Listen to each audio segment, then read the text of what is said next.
소셜 라이브를 지금부터 진행하겠습니다. 이한주 기자가 나와 있습니다. 그 동네에는 경제산업부가 있는데 경제산업부의 이한주 기자입니다. 최근에 부동산 대책을 중점적으로 취재하면서 출연도 했었고, 네. 예.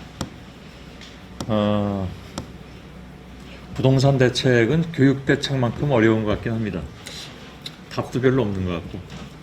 이게 방정식이다 보니까 고전 방정식이다 보니까 예. 제가 문과 출신이긴 한데 좀 간혹가다 보면 어지러울 때가 있습니다. 예. 대책도 그렇고 뭐 결과로 나오는 것도 그렇고 예. 예 문과 출신이니까 봐달라는 얘기는 아니죠? 아닙니다. 예. 여기 뭐 문과 출신이 아닌 사람이 없는 것 같은데요. 이과 출신이라고 뭐 특별히 또 뭐 여기서 이렇게 얘기하면 안 되는 거죠. 알았습니다. 벌써 이번 정부 들어서 몇 번째라고 했죠? 18번째입니다. 18번째고 예. 종합대책으로는 3번째입니다. 예. 2년 반 동안 종합대책 3번, 큰 거 3번에 뭐 그때그때 맡기 위한 게 15번이었다는 얘기잖아요. 예, 맞습니다. 혹시 전 정부에서는 몇 번인지 아세요? 전 정부는 10번 정도로 알고 있습니다. 10번 정도. 네. 노무현 정부 때가 30번 정도였나요? 네, 노무현 정부 때는 워낙 많이 하루가 다르게 나오다 보니까 예. 그때는 좀 많았는데 가격 오르는 것도 노무현 정부 때 제일 많이 올랐고 그 다음 예. 뭐 이명박 박근혜 정부 때는 좀 안정세가 있었기 때문에 대책 예. 자체가 뭐 나오지는 않았었습니다. 예. 네. 마이크 좀 가까이 써달라는 이용자 여러분들의 알겠습니다. 질타가 있었습니다. 목소리 크게 하겠습니다. 아니요, 마이크 가까이 쓰면 아, 네. 됩니다. 예. 더 가까이 써도 됩니다. 알겠습니다. 저는 여기 선을 넘겼잖아요. 넘기세요. 네, 알겠습니다. 이 정도면 됐을 겁니다. 네. 근데 뭐 횟수에 상관없이 어느 정부든 부동산을 이제 나름 잡기 위해서 또 때로는 뭐 부동산 경기를 알게 모르게 일부러 좀 이렇게 좀 키워서 경기 활성화에 써먹은 적도 있었죠. 그렇죠. 예, 제 기억에 하여간 엄청나게 뛰었던 것은 당시 노태우 정부였던가 그때도 하여간 엄청나게 전후후무하게 뛰었습니다. 예. 20% 후반대 이상 뛰었으니까. 예. 그때 저 전세 살았었는데 아, 네. 그때도 2년이었나 1년이었 아무튼 저 임대 기간이 예, 1년에서 2년으로 늘어났습니다. 너무 그때 너무 뛰어서 아마 그 이후에 2년으로 늘렸을 거예요. 네, 네, 맞습니다. 뭐 한 1년 사이에 2배가 오르더라고요. 그러니까 도저히 견딜 수가 없었던 상황. 그때도 하여간 전세값이 그렇게 무서웠고 오늘 그 리포트 내는 거 보니까 이한주 기자가 있죠. 예, 맞습니다. 예, 집값 잡느라고 막 하다 보니까 옆에서 이제 전세값이 뛰더라. 그러니까 그것도 일종의 풍선 효과로 봐야 되는 건지 모르겠는데 정책이 하나 이렇게 되면 꼭 그 옆에서 이렇게 삐져나가는 부분들이 있어서 그래서 이제 부동산 대책이든 아니면 교육 정책이든 쉽지 않은 것 같습니다. 맞습니다. 교육 정책도 참 답이 어떤 때는 없어서 보면 예전에 제가 왜 저쪽 다른 방송사에서 100분 토론할 때 이 주제를 늘 정하잖아요. 이번 주엔 뭘 할 것인가. 그래서 교육이 굉장히 그때도 뭐 늘 뜨거운 이슈이긴 하지만 그렇게 해서 토론을 하면 100분 토론 시청률이 뭐 이렇게 큰 폭으로 왔다 갔다 하는 건 아니지만 늘 낮긴 낮았어요. 그런데도 교육 정책만 하면 유난히 떨어져. 그래서 아니 그렇게 핫한 이슈인데 왜 떨어질까 이렇게 생각을 해봤더니 그냥 제가 판단하기에는 다 시청자들이 나름의 답을 다 가지고 있는 거예요. 네. 네, 탐정러가 될 수도 있겠죠. 그렇죠. 그러니까 당신들이 토론해봐야 소용없어 이런 생각을 하시는 것 같아요. 네. 부동산도 그런 것 같아요.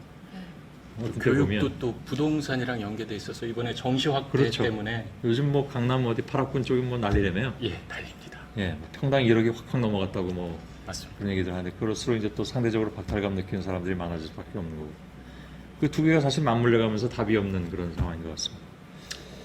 아니 근데 또 답이 없다고 그냥 이렇게 결론을 내버리면 정부가 뭘 하든지 간에 이게 소용이 없다는 얘기로 돼버릴 수도 있는데 나름 뭐 이번 대책도 그렇고 센 대책을 내놓긴 해서 시장 반응은 일단은 예. 뭐 의외였다는 반응이 또 많았고 워낙 또 전격적으로 대책을 예. 내놨기 때문에 전에 같은 경우는 좀 예고를 하고서 했었는데 이번 대책 같은 경우는 거의 예고하면 예고 근데 없이. 또 기대치가 다 이렇게 이미 빠져나가 버리기 때문에 네.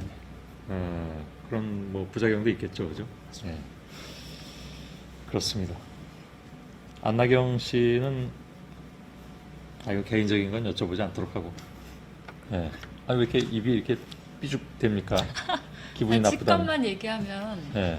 사실 속 터지는 분들 많을 것 같아서요. 그래요? 네. 네. 그 여론조사 결과 나온 게 당연하죠. 있죠. 네. 리얼미터. 네네. 10명 중에 6명이 사실 이번 부동산 대책도 믿지 않는다. 워낙 믿음을 잃었던 측면이 좀 많죠. 땜질식으로 계속해서 이어져 왔기 때문에 그런데 근데 이번 대책은 좀 다른 측면이 있을 듯 그러니까요. 하긴 합니다. 예. 있었으면 좋겠네요. 그래요. 네. 고 기자 들어오시죠.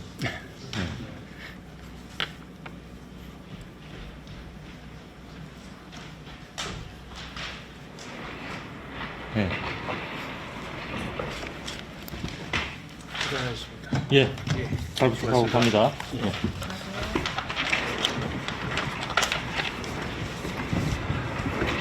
네, 오디오랑 그 화면 상태 잘 보이시는지 말씀해 주시면 저희가 보고 수정하도록 하겠습니다. 근데 그리고 유튜브에서는 바짝부터 앉아야 조금 그런가요? 예, 알겠습니다. 잘 나오더라고요. 그래서 항상 네. 예, 바짝부터 앉고 있습니다. 좀 더 옆으로 와주시면 좋을 것 같습니다. 네. 지금 오랜만에 예. 와서 좀 긴장이 되긴 하는데 잘 풀어보도록 하겠습니다. 예. 안 그래도 지금 이제 앵커 두 분이랑 말씀하실 때 권류님이 부동산은 수백 채 가진 사람끼리 주고받게 하면서 막 투기하는 경우도 있는 것 같아요. 하니까 네. 파비올라 오님이 팩체크해야겠네요라고 이렇게 소셜 라이브 팬분 여러분들께서 또 이렇게 막 감론을박하면서 다주택자 같은 경우에는 예. 기록 자체가 500채 이상 갖고 계신 분들도 최근에 확인이 된 와, 바가 있었어요. 예. 500채. 그러니까 소위 말하는 갭 투자. 그러니까 예. 전세금을 바탕으로 해서 점프 해가면서 이제 주택을 사들이는 방식이었었는데 그런 분들이 이번 부동산 대책으로 제일 타격을 받게 되는 거죠. 예. 갭 투자 자체가 지금 거의 금지되시피 한 그렇죠. 대책이라서 예. 그런 점이 좀 일단 부동산에 투자를 많이 하시는 분은 이게 16일날 나온 부동산 투자 안정화 방안인데 네. 거의 폭탄을 맞았다 이런 식으로 표현을 좀 많이 좀 하시더라고요. 예, 예. 또 일부 뭐 애널리스트 한 분께서는 네. 기존에 있던 그 종합 대책 중에 뭐 8.2 대책, 9.13 대책이 커피라면 예. 이번 12, 16 대책은 상표를 얘기해도 되나 모르겠네요. TOP다. 그런 식으로 또 표현을 하시더라고요. 그만큼 대책 자체가 워낙 네. 세게 나왔기 때문에 그렇죠. 부동산 시장에 지금 갖고 오는 이 태풍이 네. 장난이 아닌 것 같습니다. 일단 간단하게 이번 대책의 가장 중요한 포인트가 뭔지 좀 설명을 보도가 네네. 너무 어렵다 보니까 그렇죠. 조금 힘들게 보시는 분들이 많으시더라고요. 그래서 설명 간단히 부탁드립니다. 부동산이라는 게 아까도 그 손앵커랑 손앵커한테 말씀을 드렸지만 예. 이 방정식이 너무 고차원 방정식이 돼버렸어요. 이게 네. 단순히 부동산이 수요와 공급이 뭐 가장 크긴 하지만 예. 거기에 뭐 학군도 들어가고 입지도 들어가고 그렇죠. 뭐 직주 접근성도 들어가고 예. 뭐 평당 뭐 땅값도 들어가고 하니까 예. 이런 게 다 얽히고 설키다 보니까 이 정책 마련하시는 분들도 참 머리 아팠을 거예요. 또 그렇죠. 그만큼 이게 정책을 기존에 아까도 말씀드렸다시피 18번이나 했는데 집값이 못 잡혔지 않습니까? 네, 맞습니다. 먼저 이번 대책이 나오게 된 배경에 대해서 좀 설명을 좀 먼저 드려야 될 것 같은데요. 예. 굉장히 복잡한 그래프가 이렇게 있어요. 네. 이 그래프가 뭘 의미하는지 간단히 설명. 이게 그 그래프 자체가 집값이 어떻게 변동을 했는지 전주에 대비해서 어떤 식으로 움직였는지인데 문재인 정부 취임 이후에 집값 자체가 급속하게 지금 오르락내리락 하긴 하는데 예. 많이 올랐습니다. 많이 올랐고 그때 당시에 이제 이 오를 때마다 대책을 하나하나씩 해서 이게 18개가 된 거거든요. 이 뭐 핵심적인 대책을 보면은 네. 8.2 대책, 종합대책이라는 8.2 대책, 예. 9.13 부동산 대책이 있는데 예. 9.13 대책 같은 경우에는 대책이 급상승하던 집값 자체가 9.13 대책이 나오고 나서 예. 쭉 떨어져서 마이너스가 됐죠. 효과가 있었죠. 예, 단기적으로는 있었습니다. 그런데 이렇게 안정화되던 집값이 7월 달 들면서 다시 상승 반전을 하기 시작했어요. 상승 반전을 하더니 지금은 10월 달까지밖에 안 났는데 예. 이 전주까지 24주 연속 집값이 올랐습니다. 예. 이게 정부 입장에서는 알람이 울릴 수밖에 없는 상황이게 된 거죠. 왜냐? 예. 그 집값의 상승률을 보면은 네. 자, 역대 정부 임기 전반기 주택 상승률이 지금 그래프로 나오고 있는데 예. 노무현 정부 때도 그 집값 많이 올랐다는 노무현 정부 때도 서울 집값은 11%밖에 안 올랐었거든요. 아. 이명박 정부 들고 박근혜 정부 들어서는 안정세를 기록을 했고요. 예. 근데 문재인 정부 들어서 서울 집값이 이 그래프를 모두 합한 게 지금 15% 넘게 올랐다는 겁니다. 엄청 이게 올랐네요. 그 뭐 통계 자체가 네. 뭐 감정원 통계랑 뭐 그 국민은행 통계랑 다르긴 한데 이건 예, 국민은행 통계이긴 합니다. 예. 그런데 어찌됐든 공신력 있는 은행에서 내놓은 집값 상승률 자체가 15%를 넘으면서 예.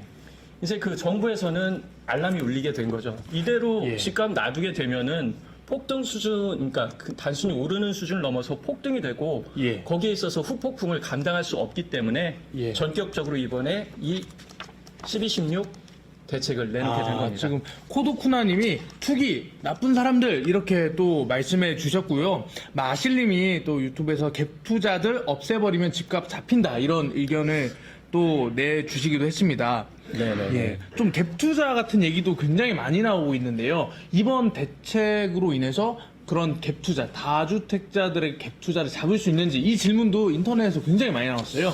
그 이번 대책의 가장 핵심 자체가 그 갭 투자를 잡는 거거든요. 이게 예. 이번에 1216 대책으로서 이제 국토부와 뭐 금융감독원 여러 부처가 함께 머리를 모아서 만든 대책 중에 핵심 대책인데 예. 보면은 가장 핵심이 투기적 대출 수요 규제 강화 예. 그리고 주택 보유 부담 강화. 예. 그러니까 대출도 막고 네. 세금도 올려서 기존에 지금 갭 투자를 통해서 투기를 했던 사람들을 아. 때려잡겠다. 예. 속된 말로 좀 때려잡겠다 하는 거를 진짜 드러내놓고 네. 이야기를 하고 있거든요. 예.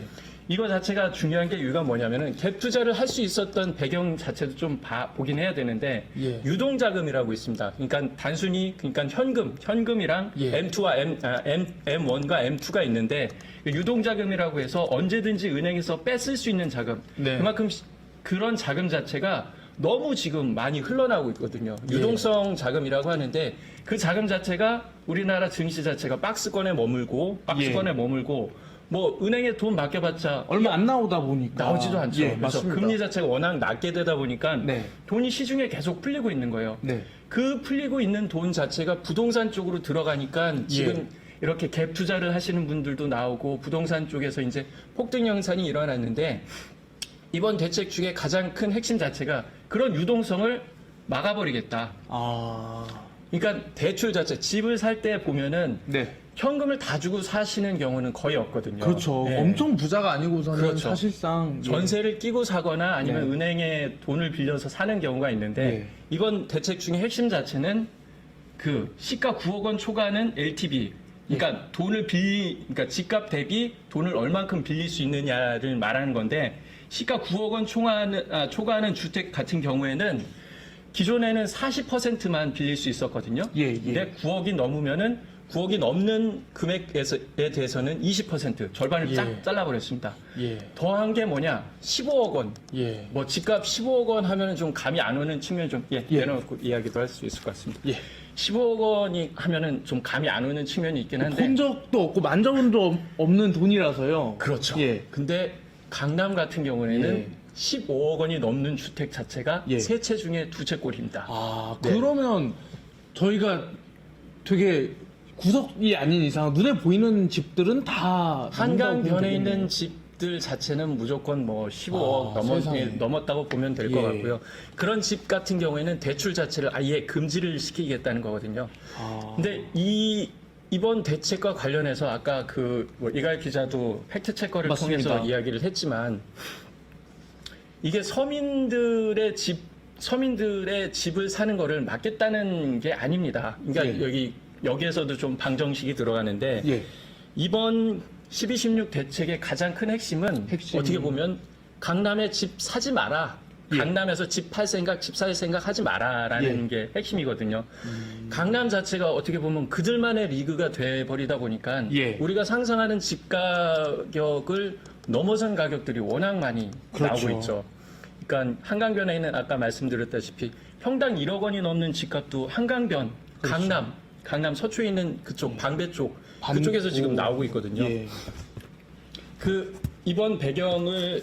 이번 그 대책이 나온 배경을 설명하는데 이게 좀 좀 좋을 것 같은데 아. 이번에 그 대출 규제를 자체하는 게 9억 원과 15억 원이 있어요. 네. 9억 원이 넘으면 이제 대출 규제가 들어가는 건데 예. 9억 원이 넘는 집 서울에서 얼마나 있냐 예. 보면은 강남 그리고 서초, 예. 송파 와. 이런 식으로 강남 3구 자체에 대부분 몰려 있습니다. 강남 같은 서초는 경우는 90%가 넘네요. 90%가 넘는 거죠. 오. 그러니까 여기가 어떻게 보면은 진짜 그들만의 리그가 예. 돼버렸기 때문에 이 집값을 잡지 않으면은 네. 이 집값 상승분 자체가 계속해서 옆으로 퍼져나가면서 예. 갭매우기 현상. 그러니까 예. 강남 집값은 저만큼 올랐는데 강남의 그 30평짜리랑 마포에 지금 40평짜리랑 비교를 해보면 마포 40평짜리가 훨씬 더 살기 좋고 더 그렇죠. 좋은데 상식적으로. 아니 가격 차이는 2배가 나는 거예요. 아. 근데 강남의 집값이 저렇게 오르면 아니 네. 우리 집값도 좀 올라야 되지 않느냐 예, 그런 식으로 예. 갭매우기 현상이 나타날 수 있기 때문에 예.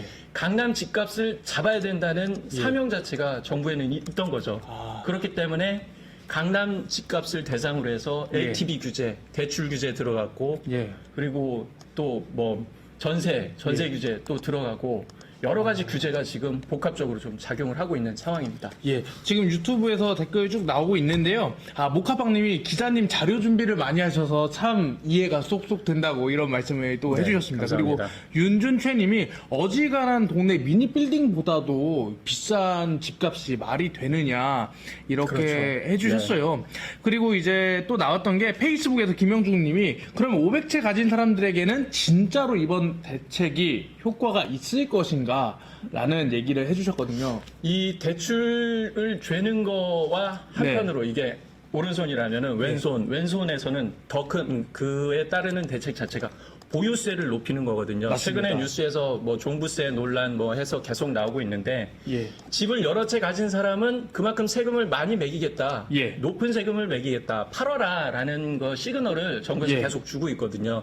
그러니까 종부세라는 거는 어떻게 보면은 예. 재산세의 별개로 너가 좋은 집 살고 큰 집 살고 할 때는 예. 그만큼 세금을 내라는 차원에서 종합부동산세가 매겨지게 되는데 예. 이번에 정부가 공시지가 현실화율과 함께 예. 종합부동산세도 세게 매기기로 했습니다. 예. 그만큼 집을 여러 채 갖고 있는 사람에 대해서는 이 세금을 높게 매김으로써 집을 팔 수 있도록 압력을 넣고 있는 상황인 맞는 거죠. 그렇기 예. 때문에 다주택자 같은 경우에는 네. 집을 빨리 팔아야 되는 상황이 지금 오게 된 겁니다. 예. 물론 이게 다주택자가 무조건 나쁜 거는 아니기는 합니다. 그만큼 또 맞습니다. 임대시장 안정화를 위해서 예. 좀 필요한 부분이 있긴 한데 예. 500채씩 뭐 100채씩 이렇게 갖고 있는 분들은 네. 그거를 그러니까 정확한 투자 목적이 아니라 투기적인 수요가 있기 때문에 그만큼 네. 압박을 가야 될 필요성이 나와서 이번 대책이 마련이 됐던 거죠. 근데 이번 대책이 나왔을 때 사실 사람들 사이에서 제가 이제 온라인 모니터하면서 보니까 가장 논란이 된 게 15억 대출 네네. 규제더라고요. 지금 유튜브에서도 바트다초님이 강남 3구 저런 데는 현금 부자들이라 대출 규제해봤자 소용없을 텐데란 말도 하시고 W081땡땡땡님이 네이버에서 하신 말인데요. 결국은 현금 있는 사람만 강남 살 수 있구나라고 이렇게 얘기를 했어요. 네. 그러니까 사실 사람들이 나도 돈을 많이 벌고 좀 노력을 하면 돈을 모아서 강남에 이사를 가야지 또는 마용성 같은 데를 좀 가야지 하는데 이번 규제로 인해서 사실상 돈을 조금 못 버는 사람들은 외곽이라든지 이런 데 그냥 나가 살아라 라고 말해서 위화감을 조성한 거 아니냐 이런 얘기도 그런 많이 측면도 나오고. 없지 않아 있습니다. 뭐 이게 직주 접근성이라는 것 자체가 최근 그 부동산 네. 시장에서 떠오르면서 뭐 여러 가지 표현이 있었어요. 영끌 예. 그리고 지금 생각이 안 나는데 청피 청약은 무슨 말이냐? 그냥 피 주고 살아라는 걸 또 줄임말이 맞습니다, 또 있었고, 영끌이라는 거는 영혼까지 끌어모아서라도 집 한 채 인서울 해라. 그러니까요. 라는 그런 식으로 이야기가 있었는데, 예. 그게 뭐냐면은 최근에 부동산 시장의 트렌드를 보면은 네. 30대가 그 부동산 시장에 큰 손으로 떠올랐어요. 이게 좀 이례적인 측면이 있는데 그러네요. 그 전까지는 주택 시장에서 가장 큰 구매력이 있던 사람들은 40대, 예. 50대였거든요. 예. 그런데 그런 사람들보다 30대가 그게 8월 들어서면서 1위로 올랐는데 예. 부동산 시장에서 30대가 그 구매하는 비중 자체가 예. 기존의 부동산 시장에 막차라도 안 타면은 네. 워낙 가격이 하루가 다르게 오르다 보니까 맞습니다. 마포 아까 말씀하신 마용성이나 뭐 강남 같은 경우에는 예. 그 7월 이후 분양가 상한제 발표 이후에 또 뭐 신축에 대한 신축 자체가 좀 없어질 것이다. 공급 그렇죠. 자체가 줄어들 것이다 하면서 진짜 달에 1억씩 오른 데가 많습니다. 그러니까 세상에. 달에 1억씩 오른다는 게 예. 아니 누구는 그 개미와 배짱이 많아 아시죠? 네. 개미는 열심히 일해서 그 월급 받은 거를 다 차곡차곡 모아놔서 1년 만에 감정이입하게 되네요. 1년 만에 뭐 1,500만 원 모았는데 예. 배짱이는 부모님한테 물려주신 집을 놀렸더니 1년에 뭐 2억 올랐다, 3억 올랐다. 예. 아내 때려쳐! 예. 라는 식으로 돼버렸지 않습니까? 예. 그런 거를 방지를 하기 위해서 네. 이번에 이제 그 부동산 시장 대책이 나왔는데 예. 여기도 뭐 어쩔 수 없습니다. 어쩔 수 없다는 것 자체가 모든 대책에는 예. 이게 다 막을 수는 없거든요. 그렇죠. 시장 자체를 다 막을 수는 없기 맞습니다. 때문에 이렇게 그 지금 반론이 나오고 부작용으로 뭐 사다리를 걷어찼다. 아니 뭐 그러면은 못 사는 사람들은 서울 외곽에서 살라는 거냐. 예. 당연히 그런 이야기 나올 수밖에 없습니다. 근데 큰 틀에서 보면은 어쨌든 정부 입장에서는 강남 집값을 잡지 않으면은 예. 이거 자체가 계속해서 서울 외곽으로 계속 번지고 번지게 된다. 이 번지는 것 자체가 지금 또 지방 또 집값 난리 났거든요. 광주광역시 이런 데서도 막 스팟이 엄청 떠서 막 뉴스가 되고 그런 적도 있더라고요. 광주 같은 경우는 한풀 꺾이긴 했는데 예. 요새 대전 집값이 최근 들어서 최고 상승률을 보이고 있습니다. 그러니까 대전 같은 경우에는 기존에 뭐 집값이 안정화됐던 측면인데 네. 서울에서 이제 막히다 보니까 그 집값이 그 눌린 것 자체가 풍선 효과로 또 대전 뭐 지방으로 또 몰리는 현상까지 나타나고 있거든요. 어찌됐든 서울 중심지 강남 집값을 잡지 않으면은 그 상징성도 있고 그거의 영향으로 따라서 서울 외곽으로 번질 수 있기 때문에 정부 입장에서는 이런 그 비판을 감안하고 나서라도 이렇게 센 조치를 내놓을 수밖에 없었던 거죠. 어떻게 보면은 이런 그 부동산 최근에 들어서 뭐 부동산 카페나 뭐 좀 그 부동산 쪽에 관심 많으신 분들은 이번 대책에 대해서 아니 우리나라가 공산국가냐, 뭐 공산주의냐, 자유민주주의 국가고 자본시장의 역할을 제대로 시장 원칙주의가 있는 곳인데 이런 식으로 틀어 막아야 되냐라면서 좀 반론을 많이 갖고 계신 분들도 있어요. 있습니다, 분명히. 그런 것 자체가 또 그리고 정부가 안 듣는 것도 아닙니다. 하지만 핵심적으로 봤을 땐 이거는 뭐 제 개인적인 판단입니다만은 강남 집값 안 잡으면 진짜 이 부동산 시장 자체는 휩쓸릴 수 있기 때문에 밀물에 휩쓸릴 수 있기 때문에 그거를 좀 잡아야 된다는 대원칙을 세웠고 정부가 거기에 있어서 센 규칙을 내놨는데 부작용이 없을 수는 없다. 그런 거에 대해서는 정부가 또 뭐 촘촘히 좀 더 나은 대책을 내놓긴 해야겠죠. 예, 지금 페이스북에서 양경만 님이 저희보다 우리 자녀들에게 더 큰 문제가 아닌가 싶습니다. 이렇게 말씀을 해주시고 또 나영주님은 전국적으로 이렇게 규제를 적용해야 된다. 이렇게 강하게 말씀하시는 분들도 또 있는 것 같더라고요. 근데 그 인터넷 커뮤니티 보다 보니까 이런 얘기 나오더라고요. 네네. 그 분양가 상한제가 있잖아요. 그러니까 분양가를 상한제에서 만약에 9억짜리를 강남에서 분양을 하면 이제 대출이 9억 이상부터는 힘들다 보니까 당연히 경쟁률이 떨어질 거 아니에요. 그럼 현금이 많은 강남 부자들이 그걸 분양받은 다음에 그 주변 시세인 15억으로 바로 팔면 이 9억 원 이상 시장부터는 부자들의 돈놀이를 위한 시장이 되는 거 아니냐. 그렇죠. 이런 식의 얘기도 맞습니다. 나오더라고요. 이 현금 부자들만을 위한 시장이 열렸다는 비판도 물론 있습니다. 있습니다. 어찌됐건 분양가 상한제를 하게 되면 9억 이상 대출도 안 나오고 그렇죠. 신축 분양 아파트 경우 예. 9억 이상 대출도 안 나오고 이번에 또 옥죄면서 이 예. 돈줄도 막히고 예. 하다 보니까 이렇게 그 청약을 할 수 있는 사람들이 뭐 청약을 했을 때 그러니까 비어 있는 거죠. 30대 같은 맞습니다. 경우에는 뭐 청약 자체도 점수가 진짜 말이 안 됩니다. 낮고 예. 또 이제 부자들 같은 경우에는 그렇게 청약을 했을 때 가점이 높다 보니까 하고 분양을 끌어들이니까 저 그냥 돈 주고 사버릴 수 예. 있다는 그런 비판이 있긴 한데요. 예. 그런 비판을 막기 위해서 정부도 좀 촘촘히 해야 될 필요성이 있습니다. 그래서 뭐 이주택자 다가구 주택에 대해서는 뭐 종부세도 올리고 하는 네. 측면이 있는데 예. 그 지적 물론 맞습니다. 이 정부 관계자 뭐 국토부 관계자 국토교통부 관계자 분들 입장에서도 예. 고민이 많을 것 같더라고요. 오늘 일례로 제가 오늘 네. 취재를 하느라 목동 쪽 나가봤더니 네. 부자분들 같은 경우에는 이미 이번 주택 안정화 1216 그 부동산 안정화 대책에 대해서 회피할 수 있는 방법 자체를 너무 잘 알고 계시더라고요. 아, 회피할 수 오늘 있는 오늘 부동산에 갔을 때 한 네. 분이 이제 세금 상담을 하러 오셨는데 3주택자셨어요. 3주택. 목동에 두 채, 그리고 뭐 수원인가 그쪽 경기도 외곽 쪽에 한 채 있는데 예. 3주택자 같은 경우에는 예. 지금 세금 자체가 이대로 이번에 대책이 나왔을 때 네. 신입사원 연봉만큼 나오게 되거든요. 이제 올라서 2배 이상 올라서 예, 기존에는 뭐 1,000만 원 정도, 1,500, 뭐 2,000 정도였는데 4,000 가량 나오게 되니까 예. 이거를 아무리 이 정부 자체가 팔라고 등 떠밀고 있지만 난 네. 판다. 예. 이거 차라리 그냥 우리 아들한테 증여할 거다. 아. 증여세 내는 게 낫지 팔아가지고 이 뭐 양도세 내고 뭐 하는 거 왜 내가 내 돈 주고 산 돈 내가 잘 갖고 있던 돈 이거를 정부 왜? 정책 하나에 그냥 예. 해버리냐. 지금 아들 둘인가 셋이 있는데 나도 쪼개서 나누면은 뭐 증여세 얼마 나오지도 않는다. 예. 그런 식으로 하면서 회피를 할 수 있는 방법들을 또 예. 계속 찾고 계세요. 아. 그러다 보니까 이 정부 안 자체에 대해서 뭐 지금 보면은 페이지 예. 자체가 지금 엄청 나거든요. 두껍습니다.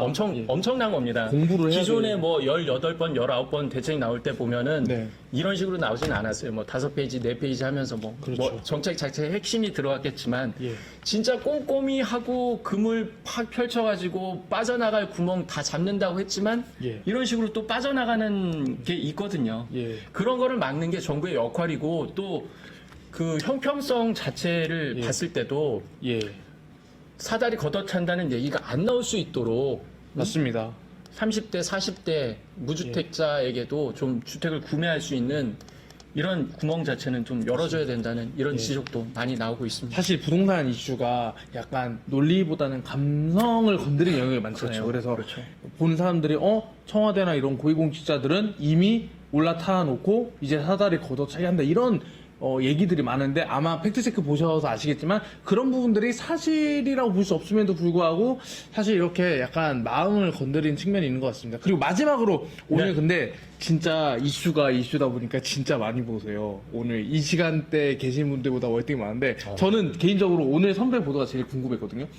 제가 전세를 사는데 1년 만에 1억 5천짜리 전세인데 1년 만에 2억이 됐어요. 근데 엄청 많이 올랐구나. 이번 대책으로 인해서 그 저의 꿈은 베란다가 있는 집으로 가는 건데 이렇게 되면 전세가가 엄청 올라서 이동하기 힘든 게 아니냐라고 이제 저 같은 사회 초년생이나 집을 구매하지 않는 사람들 입장에서는 그 전세값 걱정을 진짜 많이 하고 있거든요. 그렇죠. 오늘 취재하면서도 네. 뭐 전문가분들 얘기를 들었던 것 자체가 정부가 집값을 잡는데 너무 몰두를 하다 보니까 또 예. 놓치는 거 하나가 전세값 올라가는 거 이거 어떻게 할 거냐라는 얘기가 좀 많이 나오고 있어요. 저는 사실 집값이 네. 상관이 없어요. 살 수가 없어서 전세값이 걱정입니다. 그렇죠. 이 전세값 자체가 지금 보유세도 오르고 양도세도 오르고 뭐 정부가 한시적으로 뭐 양도세 10년 네. 이상 갖고 계신 분들은 빼준다, 구멍을 만들어준다 하고 뭐 공급 자체도 늘린다고 하지만 시장에서 반응하는 거는 지금 스탑. 프리징 얼어 있거든요. 맞습니다. 이 얼어 있는 상태에서 예. 아직까지 이제 그 발표가 나고 일주일이 흐르지 않았기 때문에 예. 이제 이번 주 목요일 날 그 한국감정원에서 주택 동향 매매 동향 같은 게 예, 나오게 예. 되면은 좀 큰 틀을 볼 수 있을 것 같긴 한데 다수의 전문가분들의 얘기를 들어봤을 때는 네. 집값 자체는 잡힐 수 있다. 예. 기존에 9.13 대책을 했을 때 6개월 연속 하락을 했는데 그렇죠. 이번 대책은 더 세다 보니까 네. 무조건 3개월 정도는 얼어붙고 그 다음에는 이제 시장에 따라서 뭐 어떻게 나갈지는 모르겠는데 네. 그 상황을 봐야 된다. 근데 전세값 자체가 상승 압박이 있는 거는 맞다. 아. 예. 저도 전세만 한 3번 옮겨 다니면서 예. 너무 서러워서 집을 사긴 했는데 예. 지금 한숨만 나오긴 하는데 예, 뭐 이거는 뭐 맞습니다. 괜찮으니까 넘어가긴 예. 하고요. 아. 집을 사는 것 자체가 예. 그러니까 모든 젊은이의 꿈이 돼버렸다는 것 자체가 저는 좀 안타까워요. 이거는 약간 네. 집값을 떠나서 사람이 중산층이 되기 위한 방법으로 돈을 열심히 벌고 내가 일을 열심히 하면 중산층이 돼야 되는데 기존의 중산층으로 올라서는 방법이 아주 적은 월급을 모아서 집을 산 다음에 그게 딱 오르면 된다 이런 공식이 자리 잡는 것 때문에 많은 사람들이 조금 근로 의욕을 잃고 그렇죠. 부동산에만 이렇게 몰두하게 되는 점이 없지 않은 것 같습니다. 지금 시간이 굉장히 오래됐습니다. 근데도 지금 엄청 많이 봐주셔서 감사한데요. 일단 저희가 오늘은 오래돼서 이 정도까지 마무리해야 될 것 같고요. 선배 아시다시피 저희가 끝나면 네. 두 분을 꼽아서 JTBC 소셜라이브 큐브랑 그리고 VOD 상품권, 그러니까 아는 네. 형님 그리고 각종 드라마 볼 수 있는 걸 드리고 있는데요. 오늘 댓글 읽으신 분 중에 페이스북 한 분, 유튜브 한 분 이렇게 꼽아주시면 좋을 것 같습니다. 일단 네네. 유튜브 댓글 읽으신 유튜브. 건데요. 예, 얘기가 많습니다. 뭐 자료 준비 네. 많이 하셨다는 얘기도 있고, 금리가 낮아서 부동산에 몰린다 이런 평가해 주신 분도 있고, 네네네. 뭐 상당히 뭐 그러니까 예. 앞서 손 선배랑 얘기했다시피 우리나라 전체 국민 자체가 너무 부동산 전문가가 돼가고 있는 맞습니다. 측면이 좀 많이 있어요. 안 그러면 네. 살 수가 없죠. 네네. 진짜 안 그러면 살 수가 예. 없는 시대가 돼버렸기 때문에 정말 안타까운데. 예. 마실님, 갭 투자들을 없애버리면 집값 잡힌다. 예. 이것도 진짜 한 방법 중에 하나입니다. 유튜브에서 마실님께 네. 저희가 선물을 드리고요. 또 페북에서도 네. 한번 찾아주시면 될 것 같습니다. 페북은 페이스북, 지금 네. 이렇게 양경만님, 예. 이 정말 좋은 말씀 해주셨네요. 자녀한테 더 문제가 아니냐. 예. 야, 이거 자체가 조금 그쵸. 우리가 맞습니다. 많이 생각해야 될 거를 좀 지적을 해주셨네요. 양경만님, 예. 예. 그럼 오늘 저희 뽑은 분이 김영주님, 김영주님이 아니라, 마실님? 아이고, 잘못했대요. 유튜브에서 마실님, 페북에서 양정만님 두 분께 저희가 선물 드리도록 하겠고요. 지금 하단에 자막 나오고 있는데요. 저희 JTBC 메일 주소로 성함, 연락처, 주소 보내주시면 저희가 선물을 드리도록 하겠습니다. 저희 소셜 라이브는 오늘 여기까지 하고 금요일날 다시 소셜 라이브에서 찾아뵙도록 하겠습니다. 시청해주셔서 감사합니다.